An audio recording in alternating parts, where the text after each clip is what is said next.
Neste momento, teremos a palestra Escolas Liberais, Convergências e Divergências. Gostaríamos de convidar ao palco os palestrantes, professora Mariana Piaia e professor Felipe Rosa.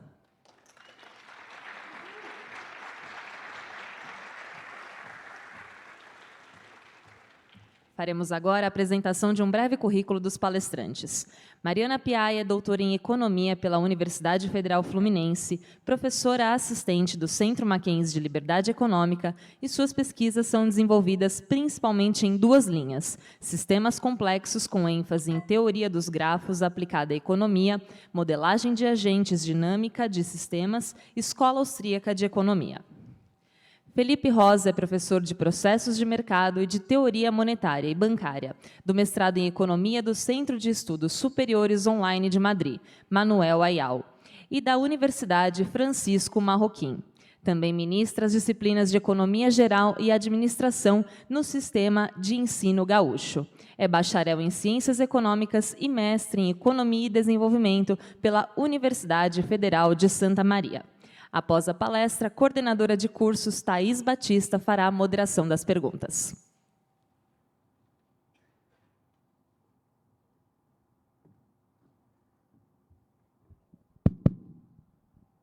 Bom dia, né?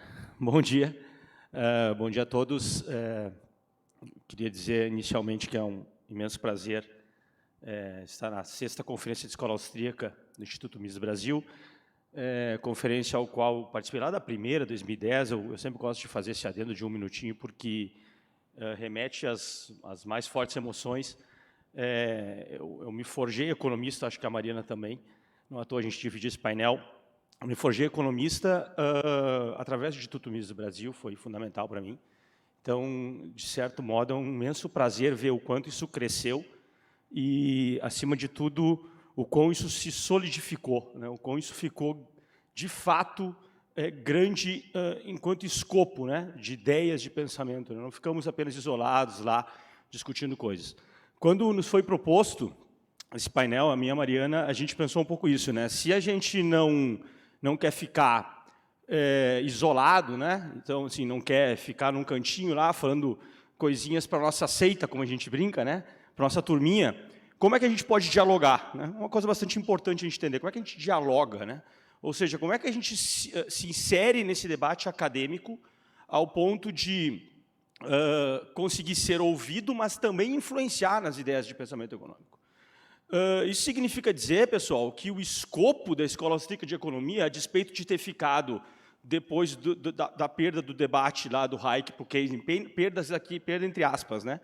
Da perda do debate lá do Hayek para o Keynes, a despeito de um certo ostracismo que nós tenhamos verificado no ciclo de ouro do capitalismo, ali entre 30 e 70, 80, a Escola Austríaca ressurge no debate acadêmico da economia americana, na academia americana, nos anos 80 e diante, 70, 80, e no Brasil, com a crise de 2008. E aí entra o Instituto Mises Brasil e entra as escolas de pensamento econômico no meio disso tudo, e esse debate volta a crescer.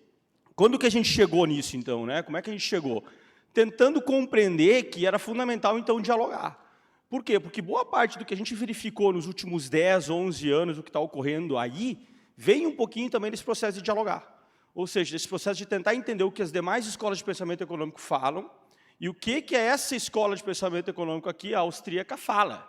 A partir daí, então, tentar encontrar as convergências, divergências, algo que a gente o tempo todo estava tentando buscar, e, a partir daí, em cima das convergências, adotar uma linha e um programa de pesquisa, ou seja, uma linha e um programa de atuação política e econômica, e, junto com isso, uma outra linha que tentasse melhorar aquilo que nós divergimos a partir de um processo político-econômico que a gente conseguisse, então, fazer a sociedade avançar. Pode parecer que eu esteja falando em termos, né? Ou seja, pode parecer que eu esteja relativizando, mas boa parte do crescimento que nós tivemos no combate de ideias deriva também dessa compreensão. Eu estou falando, pessoal, de um processo que começou quando o governo Lula ainda existia.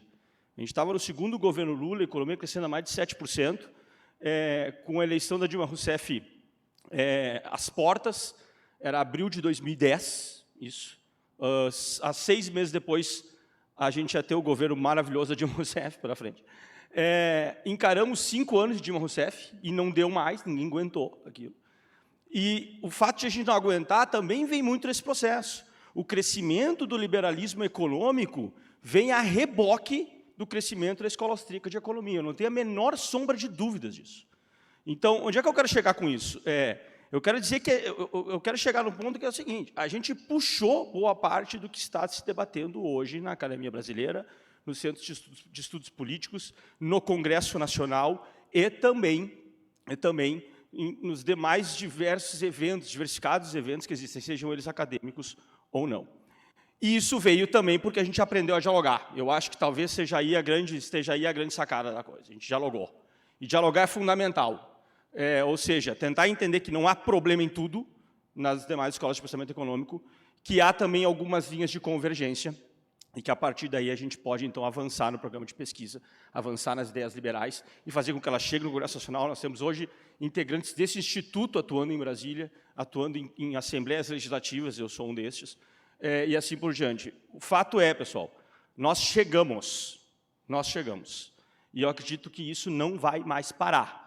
Acostumem-se, espalhem-se, porque isso não vai mais parar, não tenho a menor sombra de dúvidas disso. Continuando. O que eu vou falar, pessoal? Bom, se eu estou falando tanto de convergência, eu pensei, o que eu posso falar? Na minha pesquisa de mestrado, eu estudei muito uma escola de pensamento econômico que me agrada muito, porque ela também tem uma verve subjetivista, como os austríacos têm. Ou seja, ela não categoriza tanto as ideias de pensamento econômico, a partir daí, então, estabelece um programa de pesquisa que se assemelha ou se aproxima do programa de pesquisa austríaca quanto ao subjetivismo. É claro que há uma série de outros problemas dentro do institucionalismo, que é essa linha de pensamento que eu quero mais ou menos abordar com vocês. Nós não temos tempo para nos aprofundarmos aqui demais, mas o institucionalismo passa a ser uma corrente que, de certa forma, converge em vários pontos e nos ajuda muito, a partir dessa convergência, a avançar no programa de pesquisa. E o que basicamente o institucionalismo fala, A despeito de uma série de divergências que dentro da própria escola institucionalista há pelo menos 2 grandes linhas de pensamento, a nova economia institucional e o neo-institucionalismo, mas a despeito dessas correntes, há uma corrente que é muito interessante, que trabalha muito com o conceito de instituições tentando afetar a nossa estrutura de pensamento e ação. E por que isso é importante? Porque eles basicamente vão dizer o seguinte: além do que Mises fala, que é o seguinte, a gente age para diminuir o desconforto, há também um certo condicionamento em tudo que a gente faz. E, a partir daí, há uma certa formalização de instituições, tanto formais, ou seja, legais, ou seja, juridicamente estabelecidas, como instituições que também se formam no seio das ações humanas, ou na ordem espontânea, como diria Hayek, ou seja, aquelas que são mais informais. Se vocês querem um exemplo disso, eu coloquei um terno e uma gravata, a Mariana se vestiu adequadamente. O que é o adequadamente? Todo mundo sabe. Não há grande necessidade de explicar. E há uma lei que impôs isso para a gente? Não há uma lei impondo. Mas há um certo institucionalismo nesse processo aqui, que faz com que ninguém venha aqui de dread, camiseta floral, vamos dizer assim, bermuda e chinelo. Não seria talvez barrado na porta, mas no mínimo se sentiria estranho, então não vem. Há um certo institucionalismo no comportamento humano aqui também.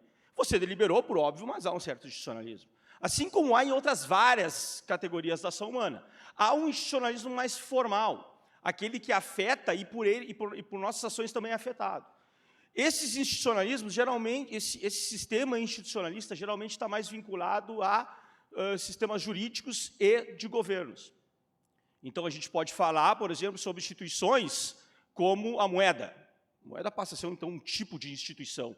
Por quê? Porque surge também da sociedade, em certa medida, a despeito do que foi feito nos atuais padrões monetários de hoje, surge da sociedade, e também, por exemplo, o mercado, que não é uma instituição formalizada, mas tem uma série de regras formais que estão misturadas a um sistema informal que vem de uma ordem espontânea de escolhas sobre meios e fins, e valorações e trocas, que são basicamente o que a gente faz em sociedade. O que é o mercado, então? Basicamente, é uma disciplina que eu mais atuo.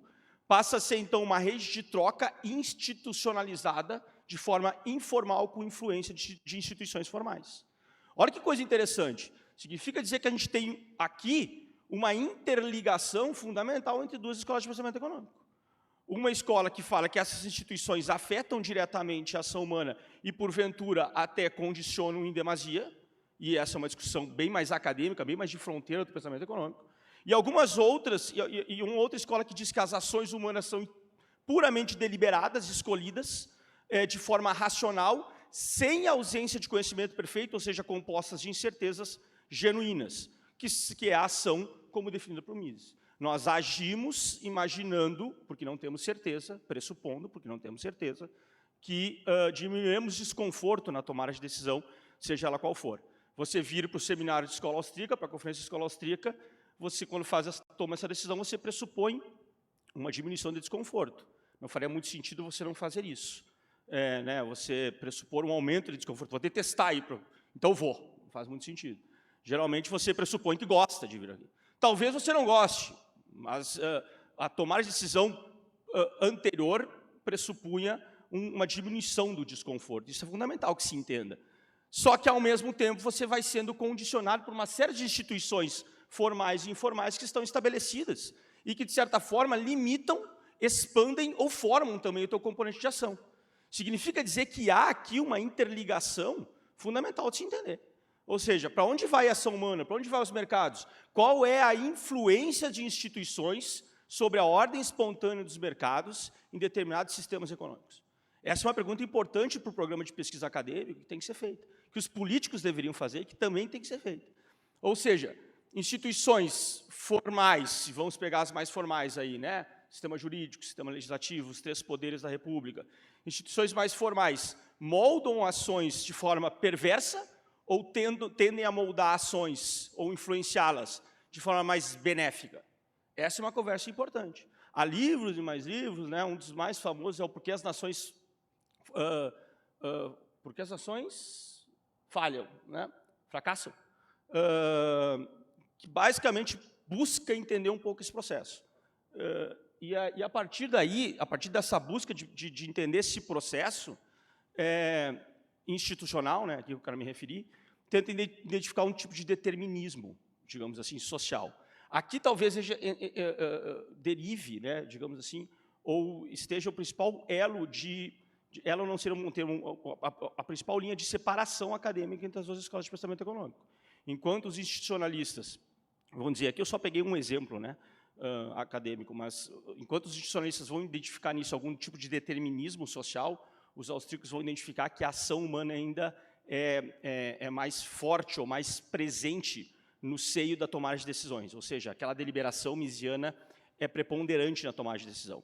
Essa é uma dedicação, obrigado. Essa é uma dedicação, não, perdão, pessoal. Essa é uma linha de pensamento que vai basicamente nos afastar. Isso tem que ficar para um debate mais acadêmico profundo, eu nem tenho tempo para isso. Mas onde é que eu quero chegar a isso para finalizar e também não arrebentar com o tempo da Mari? Onde é que eu quero chegar com isso, pessoal? Se a gente identifica que há um processo de interligação entre as 2 escolas de pensamento econômico, então os institucionalistas, há um certo condicionamento por instituições sobre as nossas ações, mas, ao mesmo tempo, isso não refuta a praxeologia misiana, a gente tem que identificar para que caminho acadêmico ir, para que caminho metodológico de análise a gente tem que ir.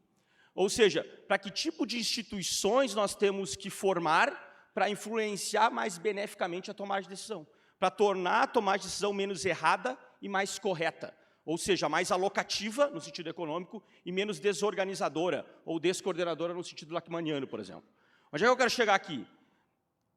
A gente precisa ter uma moeda forte. Isso é um pressuposto fundamental. Não há país que consiga crescer e se desenvolver no longo prazo sem uma moeda forte. Por isso que os austríacos batem tanto nessa tecla. Porque sem moeda forte, você não consegue estabelecer uma boa relação de trocas, uma boa relação de paridade de poder de compra. Você se complica no mercado internacional. Então, significa dizer que tudo aquilo que, por exemplo, a escola Cepalina fala sobre comércio internacional está errado. Para ambas as escolas de pensamento econômico, praticamente. Significa dizer que o caminho do desenvolvimento econômico proposto no Brasil, desde 68, pelo menos depois do PAEG, está errado. Significa dizer que a gente estabelece uma relação de trocas no comércio internacional que nos obriga a comprar o computador da Positivo enquanto a gente quer Apple, porque é o que sobra. Significa dizer que os nossos mercados ficam extremamente descoordenadores, não porque a ordem espontânea aqui não funciona, mas porque aqui o sistema descoordenador vem de uma instituição formal que atrapalha todas as regras do jogo. Por exemplo, quando a gente tem uma Anatel que caracteriza o mercado de telefonia e faz com que a telefonia fique cara para todo mundo e quase todo mundo tem que pular de galho em galho entre as 4 operadoras, reclamando de uma por uma à medida que vai para outra. Ou seja, a outra é sempre melhor, aí você vai para a outra é sempre melhor. Todo mundo já deve ter passado pelas 4 aqui. Eu sempre brinco que eu não passei pela TIM e, aparentemente, pelo que me falam, nem é para passar. Isso também acontece no sistema de energia elétrica, isso também acontece no sistema de saneamento e esgotamento sanitário, isso também acontece no sistema bancário, caracterizado por uma instituição chamada Banco Central. Quando os austríacos discutem o Banco Central, a gente é taxado de louco, porventura. O que a gente está querendo fazer aqui é chamar as demais escolas de pensamento à reflexão. Essa instituição que vocês julgam institucionalmente, né, afinal é uma instituição, que vocês julgam coordenar o mercado, coordena mesmo esse mercado? Ora, bolas, o Federal Reserve conseguiu arrebentar com o poder de compra da moeda americana em 100 anos comparado aos 100 anos anteriores. Ou seja, aquele pressuposto básico de manter a paridade de poder de compra e manter a paridade da moeda, ou seja, manter a capacidade das pessoas trocar minimamente bem, não funciona no sistema padronizado atual, caracterizado pelo Banco Central. A gente poderia estabelecer uma série de outros debates institucionais aqui, pessoal. Eu não quero mais extrapolar o tempo, mas o que eu quis propor aqui é um pouco isso. Vocês perceberem que dentro do institucionalismo, a despeito de algumas divergências que são importantes metodológicas, há uma série de problemas não, de convergências que podem nos ajudar a encontrar um caminho do desenvolvimento econômico. Isso depois a gente pode trocar um pouco mais de ideia no debate, ou depois também no café, né, enfim, assim por diante. Agradeço, por enquanto, passar a bola para a Mariana. Obrigado.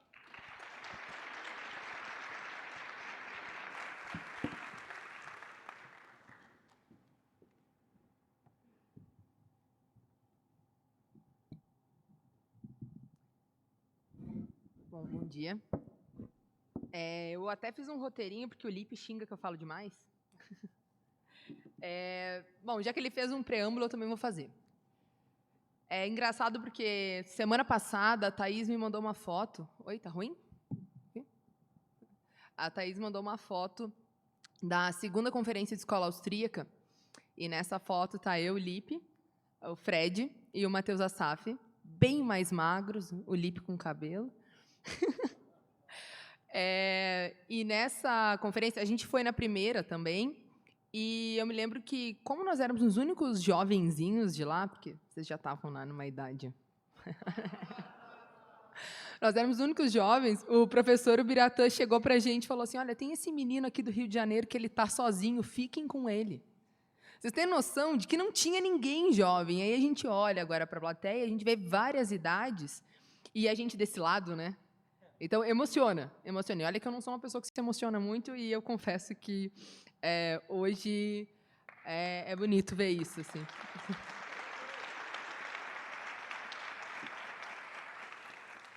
E aí, quando a gente pensou, então, como fazer, porque não falaram aqui, mas eu sou graduada em Santa Maria também. Então, eu e o Lipe, a gente graduou juntos, e naquela época nós éramos meio chatinhos, né? Dos chatinhos que gostavam de escola austríaca, mas mesmo assim os professores nos aturavam. Mas a nossa formação ela foi bem ortodoxa, normal. O meu mestrado também foi bem ortodoxo. Já o meu doutorado foi na Balbúrdia, né? Eu fiz na UF, que é marxista, basicamente, tem uma linha marxista. E eu fui muito bem recebida. E o diálogo foi muito bom.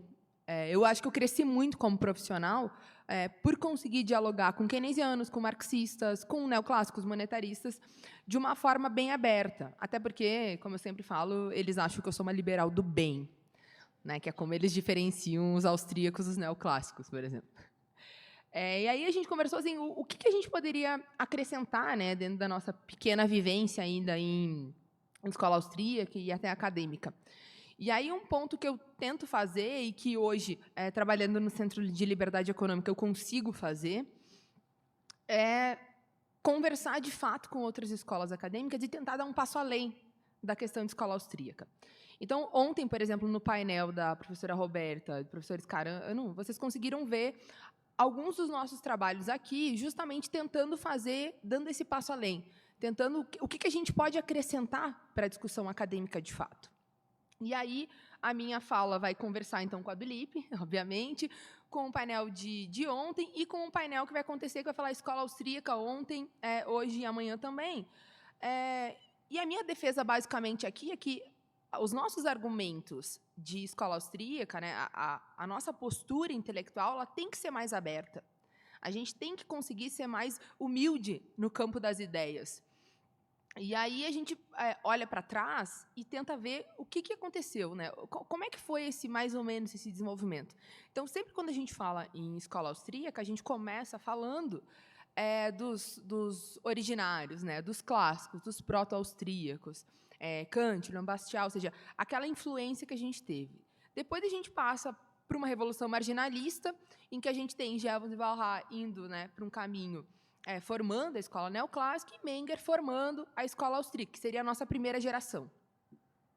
Depois disso, a gente começa a ter toda uma discussão de uma escola que a gente chamaria de segunda, uma escola não, né? Dentro da escola austríaca, a gente chamaria de segunda geração, por exemplo, Bombardier, dialogando com os outros liberais. Então, existia um diálogo de escola austríaca, neoclássicos e ordoliberais, pensando...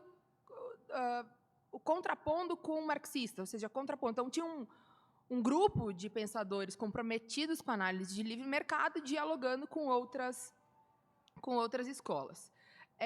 Depois, né, a gente vai ter essa terceira geração, que seria a Mises, que segue nessa linha, e uma quarta geração, que seria Hayek e Marlup.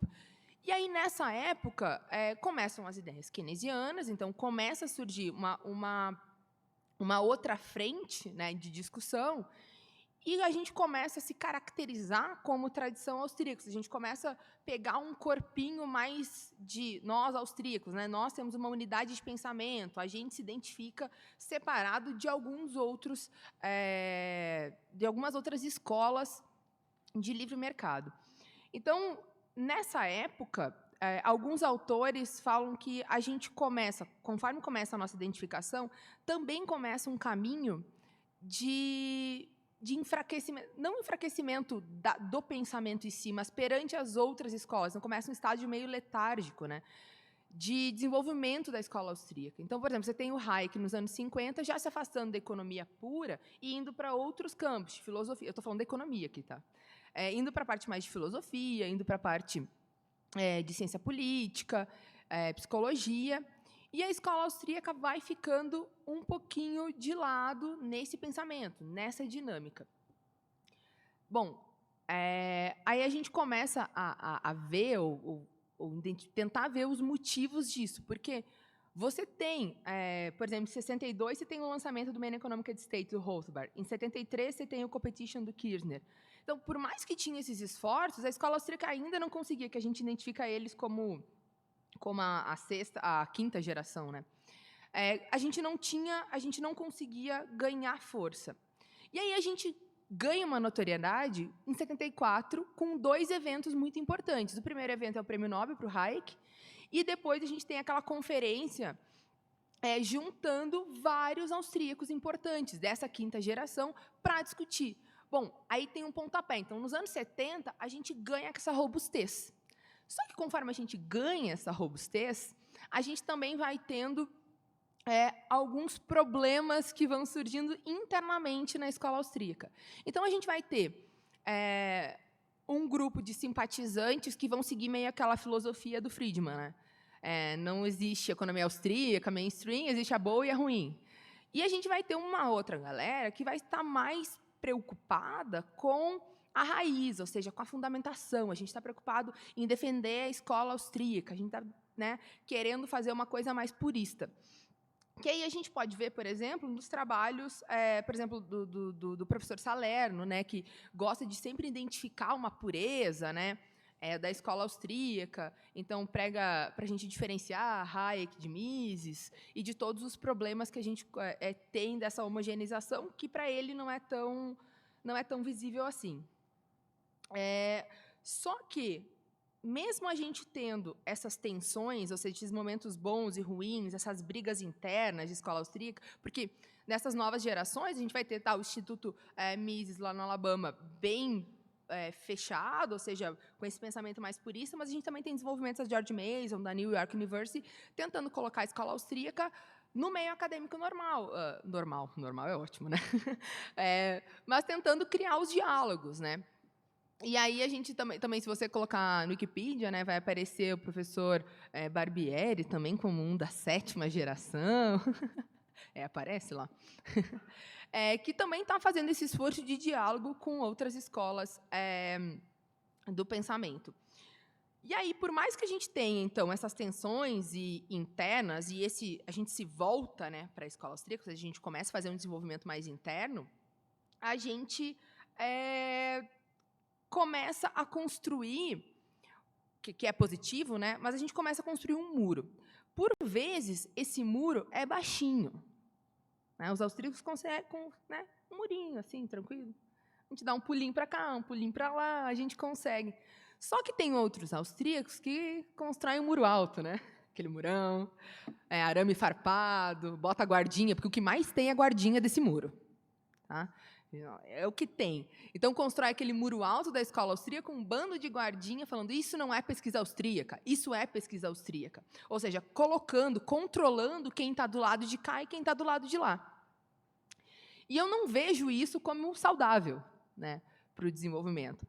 E mesmo tendo isso, ou seja, mesmo tendo esse muro alto e esses guardinhas, né, incomodando, a gente conseguiu desenvolver. Então, a gente brinca, né, que a gente era uma Kombi, a gente passa por uns tanques, né, e hoje, digamos assim, a gente consegue construir, consegue encher uma frota de ônibus sanfonados. Né, a gente consegue fazer esse corpo. E a minha defesa, né, que eu estou falando aqui, é que, bom, apesar disso, a gente conseguiu crescer. Mas como é que a gente cresce além? Como é que a gente vai? Porque o sentimento que eu tenho é que a gente conseguiu se desenvolver. Então, a gente conseguiu estar na política, a gente conseguiu estar... Mas no meio acadêmico, a gente ainda está patinando. Foi a discussão que a gente teve hoje sobre a questão dos periódicos. Né? Como é que a gente consegue dar esse passo além? A minha defesa aqui, então, ela vai muito na ideia, tá, de que esse isolamento é porque a gente acha que o pensamento austríaco ele é suficiente, ele se basta, ou é porque a gente tem um medo da competição?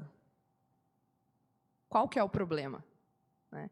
E aí eu resgato um argumento do professor Barbieri e do professor Gabriel Zanotti, tentando que a gente teria que pensar numa epistemologia mais evolucionária.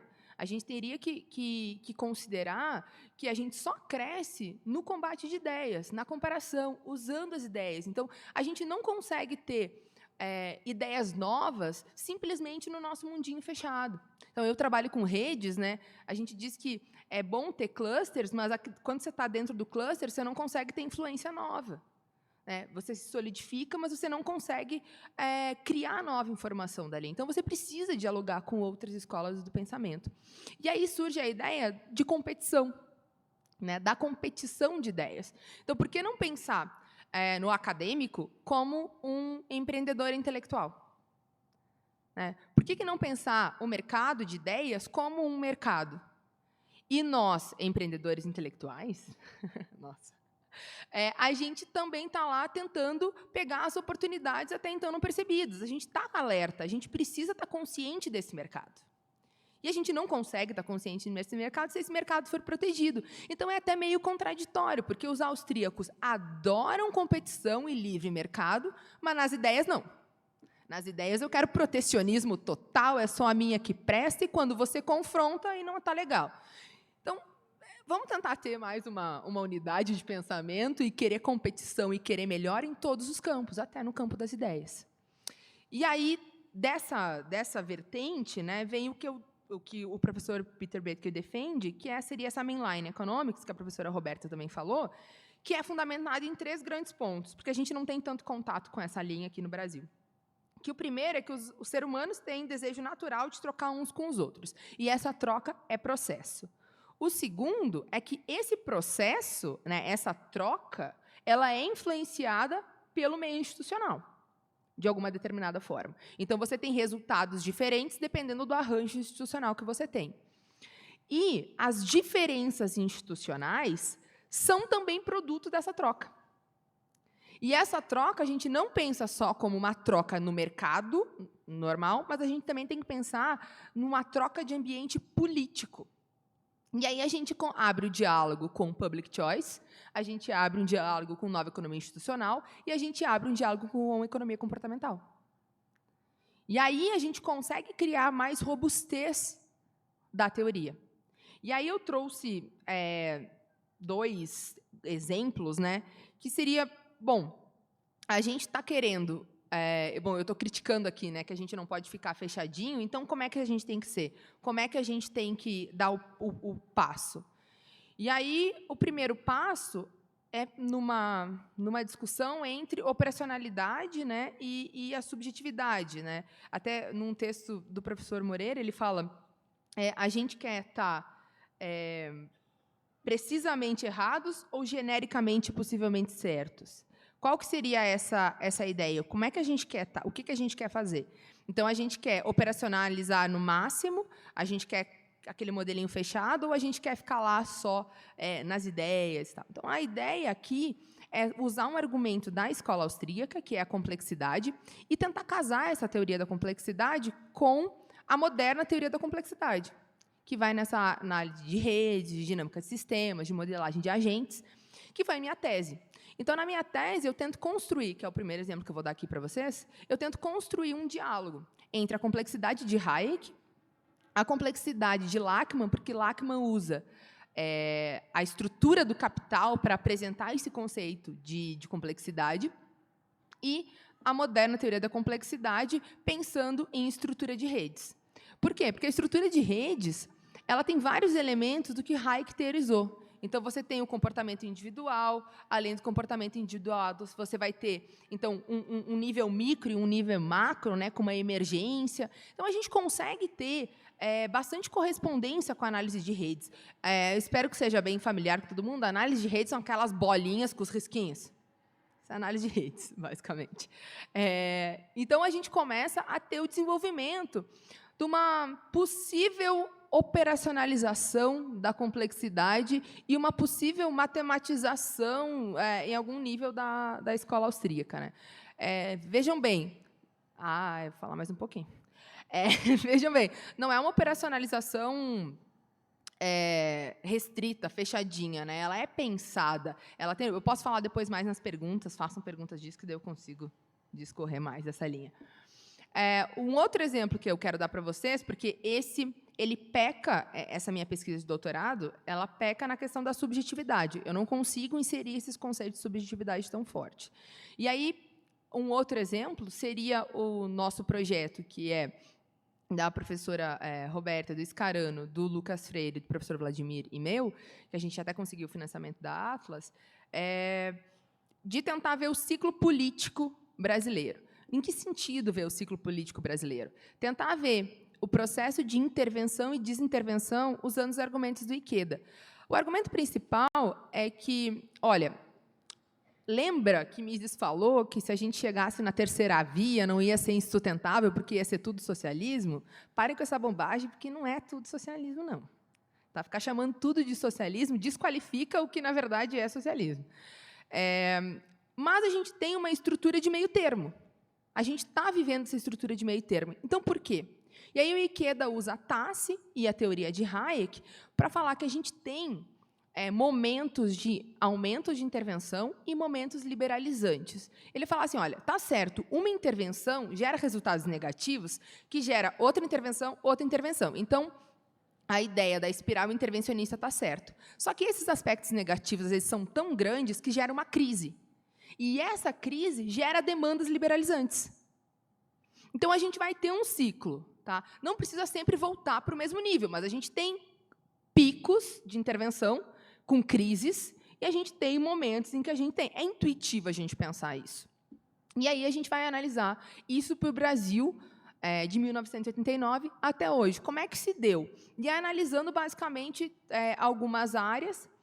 E aí a gente vai usar, por exemplo, a regulação, né? Como é que se deu essa dinâmica de regulação, como é que se deu essa dinâmica de estrutura de propriedade, né, entre os indivíduos, e uma coisa interessante, como é que se deu essa dinâmica política, essa dinâmica de querer mais intervenção ou querer menos intervenção. E aí a gente usa os elementos de public choice, nova economia institucional, para ver essa relação entre as escolas. Então, a gente está dando passo além e está conseguindo ver. Então, a gente vai fazer análise de discurso dos políticos, para ver qual que foi a aderência do político naquela época, ou seja, qual discurso colou. Né? Por exemplo, a gente vai ver Lula 1, a gente até se admira com algumas coisas, tipo a Carta ao Povo Brasileiro, né? A gente se admira com algumas coisas dentro desse segmento. Então, a gente vai tentar fazer essa análise para ver qual foi esse ciclo no Brasil. E se épocas que a gente acha que foram liberalizantes, de fato foram, né? E se épocas que de mais intervenção foram. Então, vejam, a gente está andando no caminho, eu, pessoalmente, estou andando nesse caminho, que é tentar dar essa operacionalidade, ao mesmo tempo com outras pesquisas que conversam com outras escolas, que também têm essa questão da subjetividade, do individualismo, para a gente tentar inovar. É muito importante a gente falar da história, é muito importante a gente falar de como se deu o desenvolvimento das ideias, só que a gente também tem que começar a botar mais a mão na massa, a gente tem que também começar a tentar instrumentalizar, no bom sentido, não no mau sentido, a escola austríaca. E aí eu deixo uma provocação final, que é: a gente está no caminho certo? Seria esse o comportamento que a gente espera da escola austríaca? Ou seja, é isso mesmo que a gente tem que fazer? A gente está no caminho errado? A gente tem que ser purista? A gente tem que derrubar um muro ou aumentar um muro? Né? Seria mais ou menos essa a pergunta que eu faço para vocês. Obrigada.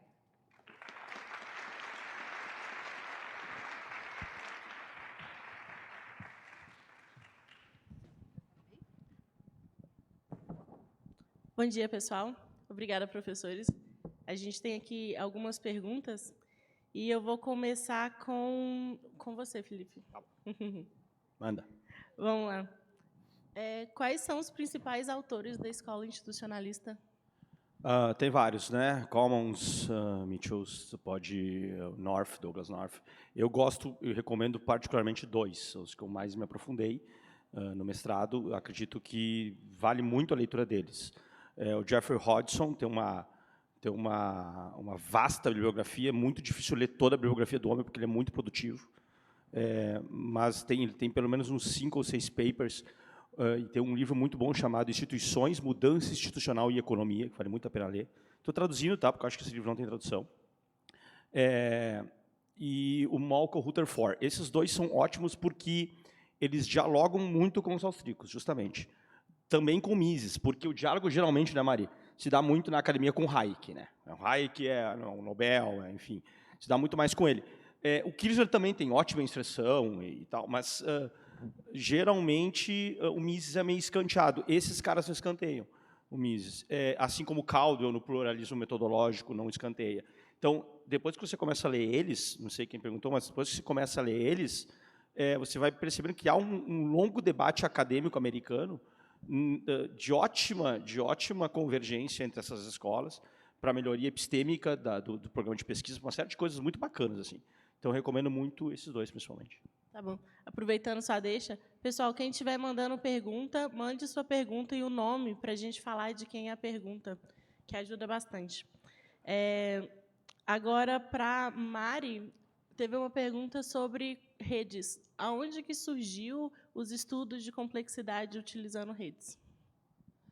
Bom, essa é uma parte da topologia, na verdade. De muito tempo atrás, tem uma pesquisa que estava tentando descobrir se tinha como sair de um lugar para o outro sem ter que passar 2 vezes por uma ponte. Basicamente, era essa a pergunta. E aí a resposta seria usando redes. Então, as pontes seriam os links entre as bolinhas, digamos, mais ou menos assim. E aí, bom, eu não consigo identificar um marco assim para a teoria de redes bem espalhado, né? Na economia é muito recente. Na economia e teoria de redes, a gente vai começar a ter aplicações de fato, assim, massivamente nos anos 2000 só. Mas aí você tem na saúde, né? Para infecção, né, quantas pessoas precisam estar infectadas por um vírus para que tenha uma epidemia. Então, são todos aspectos que você vai ter de redes, mas o marco, assim, eu não consigo identificar. Nessa parte de teorias de redes, ela é bastante desenvolvida no mercado financeiro. né, que a gente tenta ver risco sistêmico, essa parte é bem forte. O Acemoglu tem teorias de redes para tentar identificar matriz insumo-produto e choques de produtividade. Você vai ter, no MIT, em Harvard, o pessoal trabalhando com Atlas da complexidade, que aí usa a ideia de comércio internacional. Vai ter um pessoal na Suíça, na tecnológica lá da Suíça, trabalhando bastante com redes em mercado financeiro, e na Itália também, como eles têm um núcleo financeiro e matemático forte, também trabalhando com redes aplicadas ao mercado financeiro. Agora a gente está começando a ter a parte de simulação em redes, que daí seriam as neurais em economia mesmo. Mas é um desenvolvimento muito recente, muito de fronteira, e eu acho que está aderindo totalmente com as ideias de escola austríaca. Eu acho que tem uma força aí bem forte. Eu acho que força bem forte, ótimo. Já dá para encaminhar para a próxima pergunta, que foi exatamente como que a gente consegue aplicar essas bolinhas de rede, essa ideia dentro da escola austríaca. Eu acho que já adianta a pergunta também para o Felipe, que trabalha bastante com o processo dentro do mercado da escola austríaca. Você acha que dá para fazer uma análise de processo com o mercado aplicando as teorias da complexidade? A Mari, com certeza, manja mais de complexidade do que eu. Eu fico mais em instituições. Acredito que sim, me parece que sim, porque o subjetivismo ele é evolucionista, digamos assim. Eu acredito que a complexidade entra como um arcabouço epistêmico para essa evolução. O mecanismo institucional de análise me parece que tem que melhorar melhor no programa metodológico. Há uma certa divergência metodológica dentro do institucionalismo que complica a análise sobre como instituições benéficas ou perversas se formam. Eu não sei se o termo seria bem benéficas, mas instituições virtuosas também podem ser. Para não me alongar muito, acredito que, se a gente encontrar esse mecanismo, a gente pode encontrar mudanças institucionais que melhorem as ordens espontâneas. Eu sempre falo que não é possível que você crie um mecanismo institucional, por exemplo, como um brasileiro, que faça com que empresário que deveria competir por gosto do consumidor fica competindo por lobby em Brasília. É o tipo de coisa que não faz o menor sentido. E esse é o mecanismo que a gente, infelizmente, gerou nas nossas instituições. Então, enquanto a gente não encontrar um bom programa de pesquisa, um bom programa no sentido de convergente, para poder estabelecer uma boa relação com os austríacos, a gente vai ficar um pouco no limbo nesse pensamento. E também fazer com que essa coisa avance pela política. Acredito que a complexidade pode vir para somar nisso, mas acho que a Mari pode melhorar esse tipo de análise, me parece. Essa parte tanto de dinâmica de sistemas como de redes e modelagem de agentes, ela não é uma resposta, não é a salvação da pátria. A gente tem que ter muito cuidado, porque dá para fazer muita coisa com isso aí.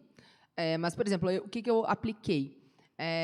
Eu fiz os meus 2 testes, digamos assim. O primeiro foi tentar retratar uma estrutura produtiva em que eu tinha setores da economia classificados por KNAI. Então, quem é economista vai entender o que eu estou falando. E o link entre os setores era a classificação brasileira de ocupações. Ou seja, sei lá, se eu tenho um engenheiro nesse setor e um engenheiro naquele setor, eu tenho um link. Então, se eu tenho 2 setores com muita mão de obra parecida, eu vou ter um link grosso, senão eu vou ter um link bem fininho, ou se eu não tiver nenhuma, eu não vou ter link. Seria essa a ideia, porque eu estava pensando na dinâmica de passar conhecimento, digamos assim, de um setor para o outro e ver como é que isso se dinamiza. Bom, o primeiro resultado é que as atividades que estão no centro... Primeiro, atividade que tem praticamente todos os tipos de ocupação. Quem é? Administração pública. Isso que não tem Banco Central, não tem, administração pública tem praticamente todos os tipos de ocupação. E os tipos de ocupação que são mais sofisticados, aí a sofisticação definida pelo Banco Central, que poderiam passar inovações tecnológicas, enfim, essa parte, estão na periferia da minha rede, então não estão inseridas dentro do caminho.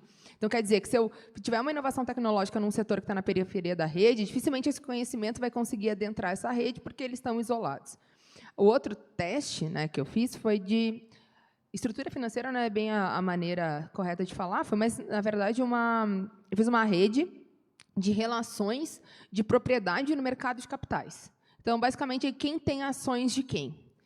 E aí, se você olha o resultado muito puro, simples, quem tem ações de quem, você vai ver estatais, fundos de pensão muito fortes, mas, a princípio, você não vê União Federal.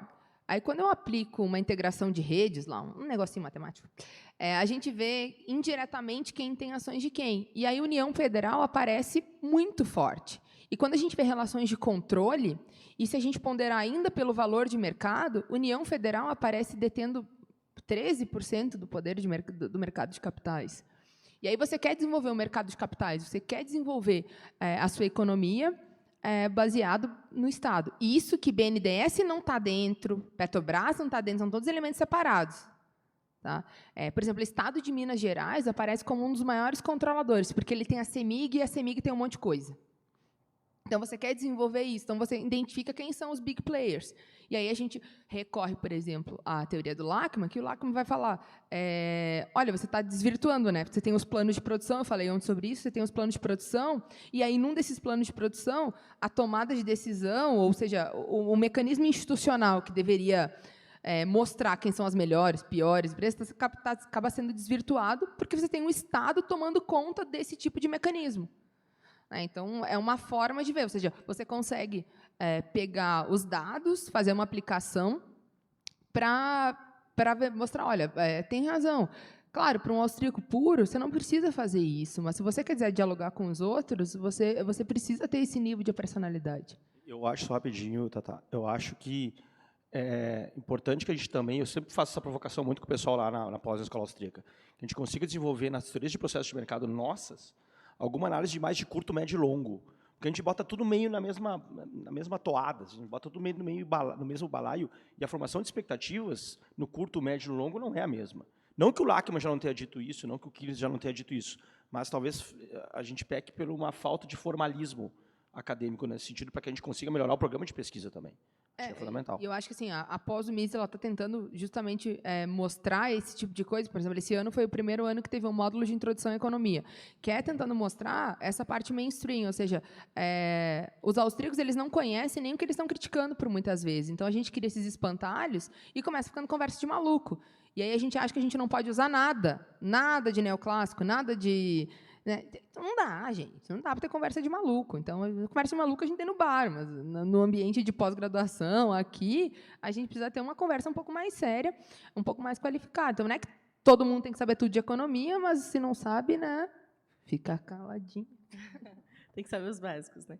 Uma pergunta seria, quais são as convergências que vocês veem entre a escola austríaca e os neoclássicos, considerando o mercado de capitais? E já estende essa pergunta para...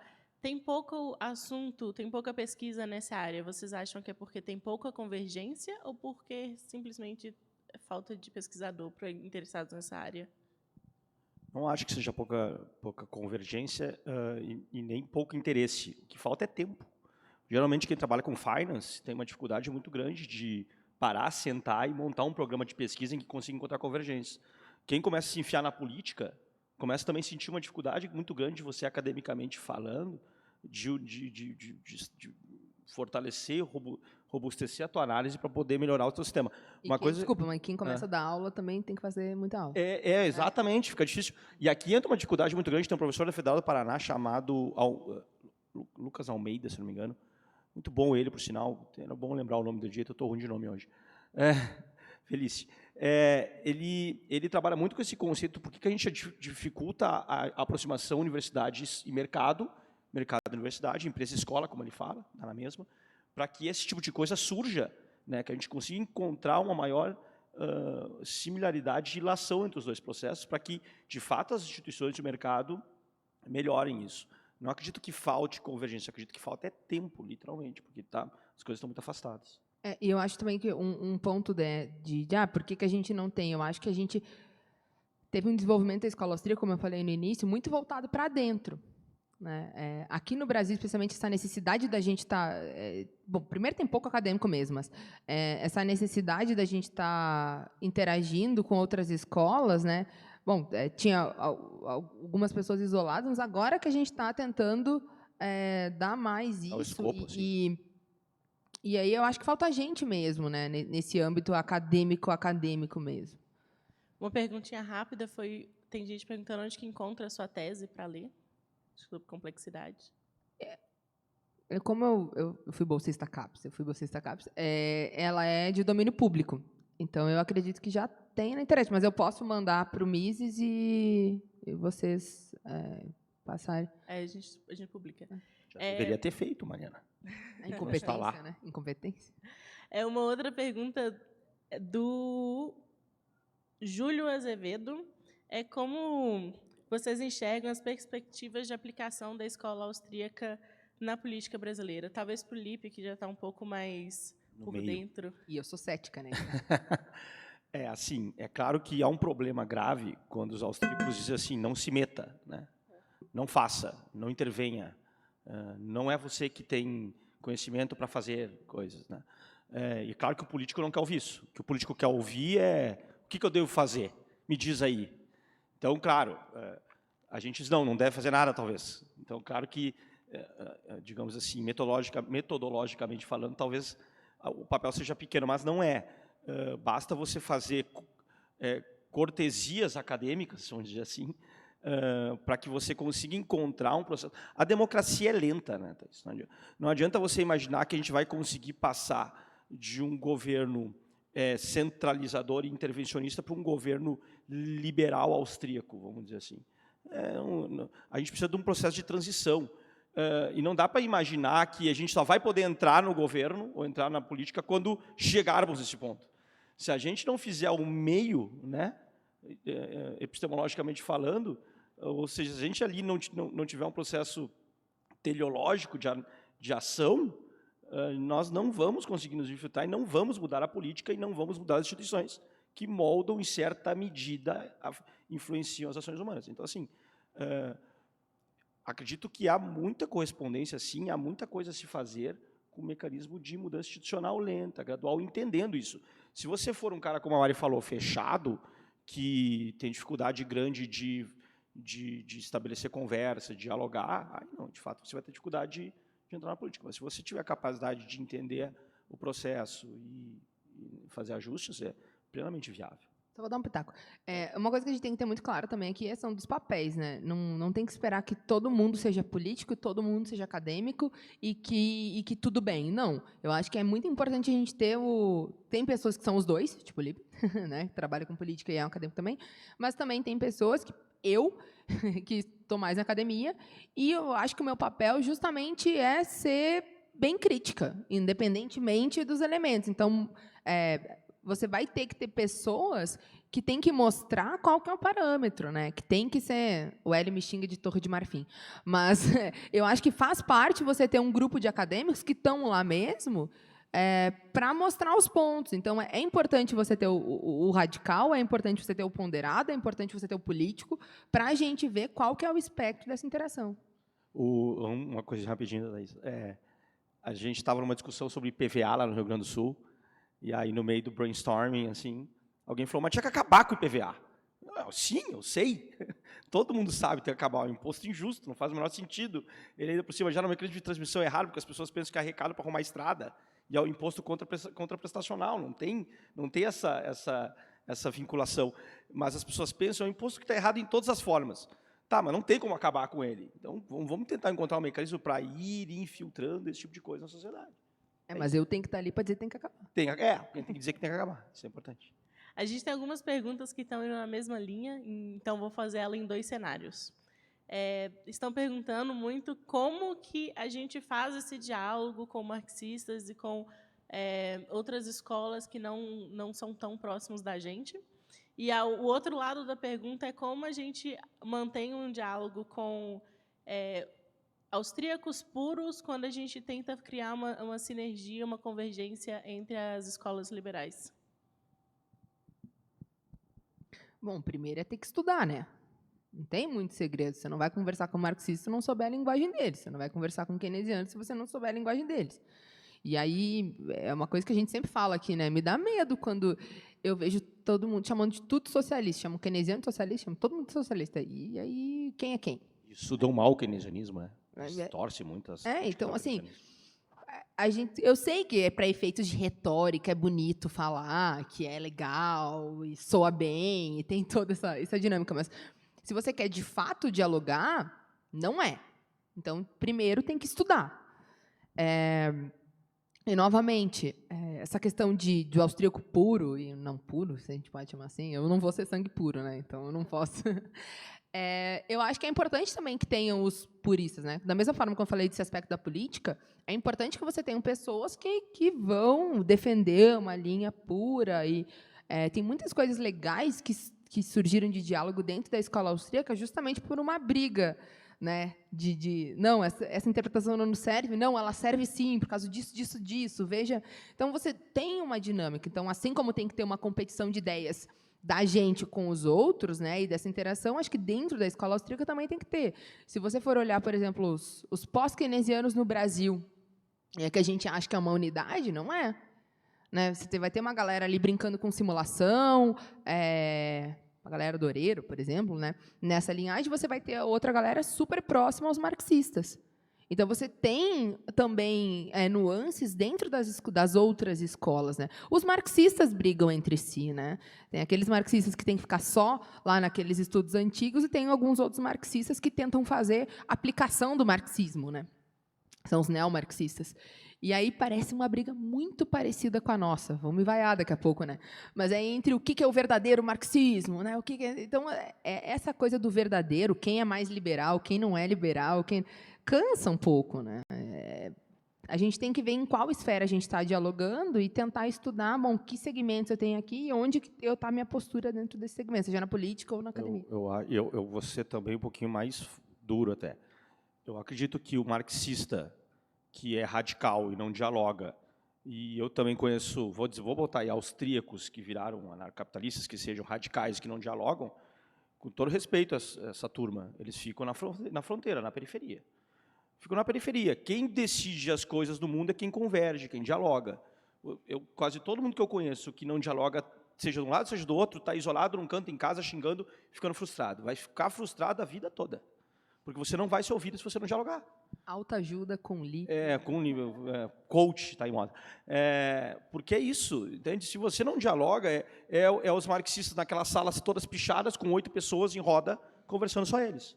Frustrados que o mundo não escuta eles. Um cheirinho de murrinha, né? E os anarcapitalistas, de novo, não tem nada contra, não é isso. É o anarcapitalista que não dialoga, são coisas distintas. Também isolado na frente do seu computador, fazendo textão, indignado, frustrado. O mundo é de convergência, gente, com divergências e concessões ao diálogo. Se nós não estabelecermos essa regra, a gente vai viver frustrado. O que me alega que a imensa maioria do pessoal que hoje estuda escola austríaca já compreendeu isso, né, já entendeu. Então, temos um avanço claro e nítido, me parece. Lipe, ainda bem que você salvou falando que são anarcapitalistas de internet, porque eu sou uma anarcapitalista, estou tentando conversar com outras escolas liberais. É difícil não ser anarcapitalista.